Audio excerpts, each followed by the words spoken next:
Hey guys, I am Pam from Jin High Tech. In my hands is our Autowit supercapacitor jump starter, which uses supercapacitors instead of a battery, as the conventional jump starters do, as the power source to crank an engine. I believe most of you are pretty familiar with the conventional jump starters as I do. You'll have to make sure there's enough power in the battery at all times, so that in the rare case when you do need it to jump start your vehicle, it wouldn't become a useless brick. By getting rid of the battery, our supercapacitor gets rid of that trouble for you. You'll also be free from the hazards of keeping a highly flammable and explosive object in your car. In addition, thanks to the properties of the supercapacitor, this jump starter works under the temperatures ranging from -40 to 60 degrees and has a life of use tens of times longer than a regular jump starter. So how does it work? That's what I'm going to show you in the next few minutes. Because of the absence of the battery, the jump starter has to be pre-charged before use. In about 90% of the cases, the residual power in your car battery is enough for that. And here's how you do it.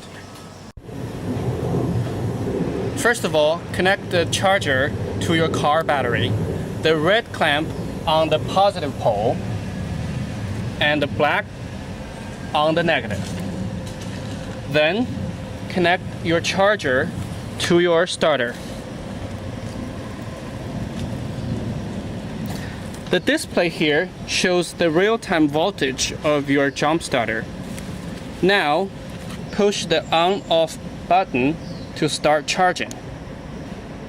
The voltage indicator will start blinking, and when both indicators go green, the jump starter is fully charged. Now I can get behind the wheel to start my car.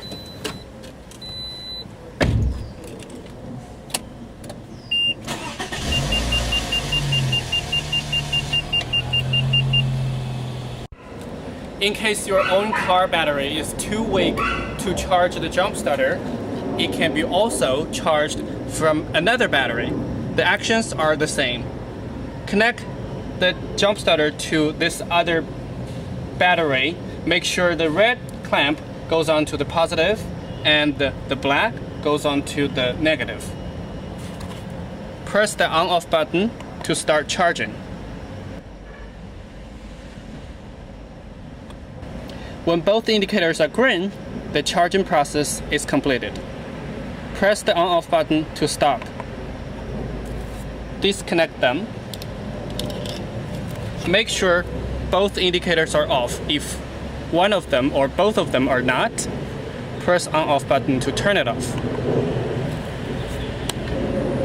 Our jump starter also comes with a cigarette lighter adapter, which you can use to pre-charge the jump starter from another car.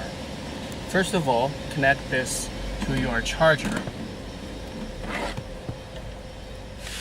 and plug it in to the cigarette lighter socket.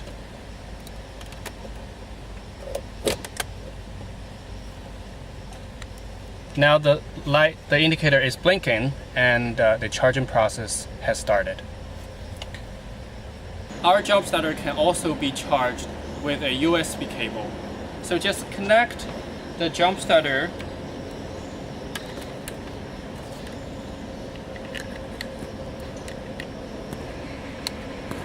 with this USB cable to a power bank. We prefer the 2 amperes outlet. The 1 amperes outlet can also be used, but it will be significantly slower. Make sure the power bank is on. And now you can see the voltage indicator is blinking, and that means the charging process has started. If the above standard mode doesn't work, we have to resort to the override mode. First of all, you have to remove the negative cable from the negative pole of your battery. Then, use one of the aforementioned methods to fully charge your jump starter and connect the red clamp to the positive pole of your battery and the black one to the negative cable. Short press the on-off button to turn on the jump starter, and then long press the same button until the start mode indicator blinks. Now both indicators are on. We are ready to start the car. I understand that for some cars the negative pole is difficult to disconnect. In this case you have to disconnect the positive pole. It's the same. The only thing you need to pay attention to is that make sure the positive cable does not get in touch with any metal. The rest is basically the same. Clamp this onto the positive cable, the black one on the negative pole. Now you can just repeat the whole process as we did earlier.